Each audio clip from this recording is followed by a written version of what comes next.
लोकसभा चुनाव 2024 में जम्मू कश्मीर की 5 सीटों पर तस्वीर साफ हो गई है। 370 हटने के बाद पहली बार हुए लोकसभा इलेक्शन में 2 पूर्व मुख्यमंत्रियों ने हार स्वीकार कर ली, जबकि 2 सीटों पर भाजपा की हैट्रिक तय है। इस सीट पर कौन कितने अंतर से जीता, क्या है जम्मू कश्मीर का फाइनल रिजल्ट और 2 पूर्व सीएम को हराने वाले प्रत्याशी आखिर कौन है, बताते हैं इस वीडियो में। नमस्कार, मेरा नाम है मेघना सचदेवा, आप कुछ देख रहे हैं लोकमत हिंदी पर। इस तरह की और वीडियोस के लिए सबसे पहले सब्सक्राइब बटन को प्रेस कर लीजिए और कमेंट बॉक्स में अपनी हाजिरी वीडियो देखते देखते जरूर लगा दें। चलिए बात करते हैं जम्मू कश्मीर की 5 सीटों की, जहां पर लोकसभा चुनाव हुए हैं। बारामूला सीट पर इंजीनियर राशिद लगभग जीत गए हैं। इस सीट पर दूसरे नंबर पर उमर अब्दुल्ला हैं। जी हां, पूर्व सीएम उमर अब्दुल्ला, उन्होंने अपनी हार भी स्वीकार कर ली। गौर करने वाली बात है कि engineer Rashid terror funding case में जेल में बंद हैं, फिर भी वो 2 बार के सीएम को हरा चुके हैं। ऐसा क्या फैक्टर था जिसके चलते इंजीनियर राशिद को जीत मिली है, बताते हैं आपको। दरअसल एनआईए ने 2019 में टेरर फंडिंग केस में रशीद को गिरफ्तार किया। उन्होंने साल 2008 और 2014 में विधानसभा का चुनाव जीता था। हालांकि 2019 का संसदीय चुनाव जीत नहीं पाए। जब 370 हटी तो कई लोगों को नजरबंद किया गया था और कई नेताओं को जेल में डाला गया था। वक्त के साथ सभी नेता बाहर आ गए, लेकिन इंजीनियर राशिद को आजाद नहीं किया गया। अब जब वो चुनावी मैदान में उतरे तो उनके 2 बेटे अबरार रशीद और असरार रशीद ने अपने पिता के लिए चुनावी अभियान का नेतृत्व किया। उन्होंने लोगों से कहा कि सब बाहर आ गए, लेकिन अब वक्त है कि ऐसे प्रत्याशी को चुनाव जिताने का जो सलाखों के पीछे ही रह गया। हमने जम्मू कश्मीर के कुछ स्थानीय पत्रकारों से बात की, उनसे जानने की कोशिश की कि आखिर कैसे इन दोनों बेटों ने इंजीनियर राशिद यानी अपने पिता को जिताने में अहम भूमिका अदा की। तो बताया कि इन दोनों लड़कों ने विश्वास जाहिर किया कि रैलियों में देखी गई भीड़ रशीद के लिए वोटों में बदल जाएगी, जिससे उन्हें जेल से रिहा किया जाएगा। और हुआ भी कुछ ऐसा ही। राशिद को बम्पर सिंपैथी वोट मिले और आखिरकार उन्होंने 2 बार के सीएम उमर अब्दुल्ला को हरा दिया।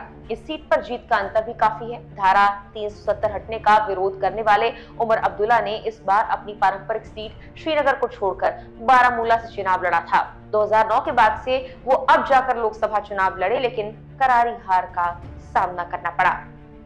इसके बाद बात करते हैं अनंतनाग राजौरी सीट की। इस लोकसभा सीट पर भी पीडीपी उम्मीदवार महबूबा मुफ्ती ने हार स्वीकार कर ली। वो भी सीएम रही हैं।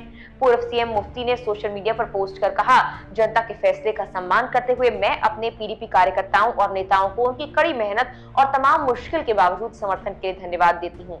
मुझे वोट देने वाले लोगों के प्रति मेरी हार्दिक कृतज्ञता है। हार जीत खेल का हिस्सा है और ये हमें हमारे रास्ते से नहीं हटा सकता। मियां साहब को उनकी जीत के लिए बधाई। वहीं बारामूला सीट से लोकसभा चुनाव लड़ रहे पीपल्स कॉन्फ्रेंस के सज्जाद लोन ने भी हार स्वीकार कर ली है। इस सीट पर मियां अल्ताफ जीत गए हैं। मियां अल्ताफ अहमद ने जम्मू कश्मीर में वानिकी, पारिस्थितिकी और पर्यावरण मंत्री के रूप में कार्य किया है। वो 2 बार जम्मू कश्मीर में कैबिनेट मंत्री रह चुके हैं। उन्होंने अपना पहला कार्यकाल 1996 में सीएम फारूक अब्दुल्ला के अधीन और दूसरा कार्यकाल मुख्यमंत्री उमर अब्दुल्ला के अधीन कैबिनेट मंत्री के रूप में दिया। नेशनल कॉन्फ्रेंस के नेता मियां अल्ताफ जम्मू कश्मीर विधानसभा में 5 बार निर्वाचित हुए। मियां अल्ताफ के दादा मियां निजाम उद्दीन 1952 से 1967 तक नेशनल कॉन्फ्रेंस के विधायक रहे, यानी कि उनका पूरा परिवार भी पॉलिटिकल बैकग्राउंड ही है। अब बात करते हैं श्रीनगर सीट की, जहां पर नेशनल कॉन्फ्रेंस के रुहुल्ला मेहदी जीत की ओर बढ़ चुके हैं। इस सीट पर पीडीपी के उम्मीदवार दूसरे नंबर पर हैं। उन्होंने हार स्वीकार कर ली है। कहा कि कश्मीरियों ने कई सालों की चुप्पी के बाद पहली बार अपने वोट के जरिए हिम्मत से आवाज उठाई। रुहुल्ला मेहदी, इंजीनियर राशिद और मियां अल्ताफ को उनकी जीत के लिए बधाई। इन तीनों सीटों पर भाजपा ने अपने कैंडिडेट्स खड़े नहीं किए थे, लेकिन 2 सीट जहां पर भाजपा ने अपने कैंडिडेट खड़े किए, वहां पर जीत की हैट्रिक लगाने की संभावना भी है। ये 3 सीट है जहां पर बीजेपी ने अपने कैंडिडेट्स खड़े ही नहीं किए, जबकि जम्मू और उधमपुर सीट पर भाजपा ने दोनों कैंडिडेट की हैट्रिक की संभावना जाहिर की।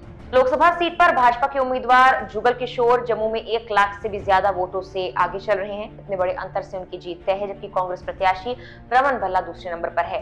पिछले बार भी रमन भल्ला और जुगल किशोर का मुकाबला हुआ था और तब भी वो हारे थे। जम्मू लोकसभा सीट में भाजपा के प्रत्याशी जुगल किशोर शर्मा ने 2014 और 2019 में जीत दर्ज की थी। जम्मू सीट के इतिहास की बात करें तो 1962 में अस्तित्व में आए जम्मू लोकसभा क्षेत्र में 2024 लोकसभा चुनाव से पहले 15 चुनाव हुए हैं, इसमें उपचुनाव भी शामिल है। कांग्रेस पार्टी ने यहां 9 बार जीत हासिल की, जबकि भाजपा के खाते में 4 बार जीत आई। इसके अलावा एक बार जम्मू और कश्मीर नेशनल कॉन्फ्रेंस के एक बार निर्दलीय उम्मीदवार को जीत मिल चुकी है। दूसरी सीट जहां पर भाजपा अपना कब्जा बरकरार रख रही है, उधमपुर सीट। यहां भाजपा नेता और केंद्रीय मंत्री डॉक्टर जितेंद्र सिंह का जीतना पक्का माना जा रहा है। उधमपुर से भाजपा नेता डॉक्टर जितेंद्र सिंह ने 2014 और 2019 में बाजी मारी थी। वहीं उनके सामने कांग्रेस के चौधरी लाल सिंह मैदान में हैं। चौधरी लाल सिंह साल 2004 और 2009 में इस सीट पर जीत हासिल कर चुके हैं।